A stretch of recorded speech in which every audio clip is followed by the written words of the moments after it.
तो दोस्तों, भारतीय एवं पाश्चात्य काव्यशास्त्र का एक और बहुत ही ज्यादा महत्वपूर्ण प्रश्न है, ध्वनि से तात्पर्य क्या है। ध्वनि सिद्धांत के अंतर्गत काव्य के भेदों की विवेचना कीजिए। तो आइए जानते हैं इस प्रश्न के उत्तर को। सबसे पहले हम जानते हैं आखिर ये ध्वनि सिद्धांत क्या कहलाता है। ध्वनि सिद्धांत के प्रतिपादक ध्वन्यालोककार आचार्य आनंदवर्धन ने, यानी कि यहाँ पे इस लाइन में आपको ये भी पता चल जाएगा, इस पहली ही लाइन में जो ध्वनि सिद्धांत है उनके प्रतिपादक कौन है, आनंदवर्धन। इन्होंने ध्वनि को काव्य की आत्मा कहा है। इस वाक्य को मैं एक बार फिर से रिपीट करता हूं जिससे कि आपके मन मस्तिष्क में चला जाए। ध्वनि सिद्धांत के प्रतिपादक ध्वन्यालोककार आचार्य आनंदवर्धन ने ध्वनि को काव्य की आत्मा कहा है। तो ये आपके ऑब्जेक्ट में भी पूछा जाता है, इसलिए मैं इस पर इतना जोर दे रहा हूं कि काव्य की आत्मा ध्वनि को काव्य की आत्मा किन आचार्य ने कहा है, और आपको आनंदवर्धन लगा जाना है। अमिदा और लक्षणा के उपरांत व्यंजना से ध्वनि होने वाला चमत्कारिक अर्थ, जो यहाँ पे देखिए अमिदा और लक्षणा है, इनके बाद जो व्यंजना है उससे ध्वनित होने वाला जो अर्थ है, चमत्कारिक अर्थ है, वही ध्वनि है। अर्थात ध्वनि का आधार जो अर्थ है वह ध्वनि है, और अर्थ ध्वनि को जानने के लिए शब्द और अर्थों के भिन्न भिन्न रूपों को जानना आवश्यक है। तदनुसार शब्द शक्ति है उसको जानना अपेक्षित है। अर्थबोध शब्द से होता है। शब्द मुख्य रूप से 3 प्रकार के होते हैं।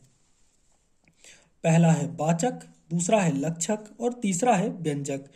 इन्हीं के अनुसार उनके 3 अर्थ हैं, वाच्यार्थ, लक्ष्यार्थ और व्यंग्यार्थ।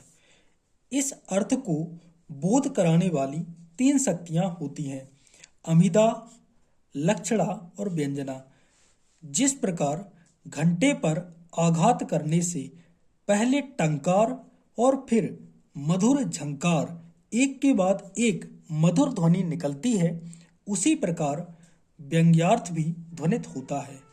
इस प्रकार ध्वनित होने वाला व्यंग्यार्थ जहाँ पर प्रधान होता है उसी को ही ध्वनि कहते हैं। ध्वनि के अर्थ को समझेंगे और ध्वनि के स्वरूप को अब हम समझते हैं। ध्वन्यालोककार ने ध्वनि की व्याख्या करते हुए लिखा है, ध्वनि काव्य है वह विशिष्ट प्रकार का काव्य है जिसमें शब्द और अर्थ अपने स्वरूप को छिपाए हुए उस अर्थ को अभिव्यक्त करते हैं जो काव्य का परम रहस्य है। अतः यह विशिष्ट प्रकार का उत्तम काव्य है। काव्य प्रकाश के कर्ता आचार्य मम्मट हैं, उन्होंने भी ध्वनि की व्याख्या करते हुए लिखा है कि वाच्यार्थ से अधिक उत्कृष्ट व्यंग ही विद्वानों के द्वारा ध्वनि कही गई है। काव्य के भेद। काव्य में व्यंजना की प्रधानता के आधार पर ध्वनि सिद्धांत के अंतर्गत काव्य के 3 भेद हैं, ध्वनि, गुणीभूत व्यंग और साधारण काव्य। तो ध्वनि जिस काव्य में वाच्यार्थ से अधिक चमत्कार पूर्ण व्यंग्यार्थ हो, व्यंगों का अर्थ हो, वह ध्वनि है, यह उत्तम काव्य है। दूसरे प्रकार का है गुणीभूत व्यंग। जिस काव्य में वाच्यार्थ की अपेक्षा व्यंग्यार्थ गौण या कम चमत्कारी हो, वहां पर मध्यम श्रेणी का काव्य रहता है, और जहां व्यंग्य अर्थ का अभाव हो, व्यंग्यार्थ का अभाव हो, वह चित्र काव्य, साधारण काव्य कहा जाता है, या साधारण काव्य है वह माना जाता है। बात करते हैं ध्वनि के भेदों की। ध्वनि व्यंग्यार्थ पर निर्भर होती है और व्यंग्यार्थ वाच्यार्थ या लक्ष्यार्थ पर आश्रित रहता है। अतएव ध्वनि भी अमिदा और लक्षणा शब्द शक्तियों पर आधारित है। इस दृष्टि से ध्वनि के 2 भेद किए गए हैं, अमिदा मूला ध्वनि और दूसरा है लक्षणा मूला ध्वनि। ध्वनि के स्वरूप है उसका विवेचन करते हुए आनंदवर्धन ने लिखा है, जहां पर शब्द और अर्थ अपने अर्थ को छोड़कर किसी व्यंग्यार्थ की प्रतीति कराने लगते हैं, यानी कि हम बात किसी और शब्द से कर रहे हैं, किसी अन्य शब्द से किसी हम अन्य शब्द को अर्थ निकाल दे, उसी को ही ध्वनि कहते हैं। अर्थ से यहाँ पे वह ध्वनि वह होती है, अर्थ से काव्य का सौंदर्य उसी प्रकार झलकता है जैसे सुंदर स्त्रियों के लावण्य की झलक जगमगाती है।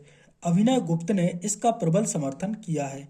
बाणभट्ट ने क्या कहा है, इन्होंने उनसे पूर्व सभी मत थे उनका समन्वय करके ध्वनि और रस सिद्धांत की प्रतिष्ठा की। आचार्य विश्वनाथ हैं, इन्होंने रस सिद्धांत की प्रतिष्ठा की और रस काव्य की दृष्टि से ध्वनि का महत्व स्वीकार किया। कुलपति ने आनंदवर्धन के समान ध्वनि को काव्य की आत्मा मानते हुए लिखा है, काव्य जीव ताको कहत, शब्द अथर अर्थ है देह, गुण गुण भूषण भूषण दूषण दूषण ए है। यहाँ पे हमारे इस प्रश्न का आंसर होता है समाप्त।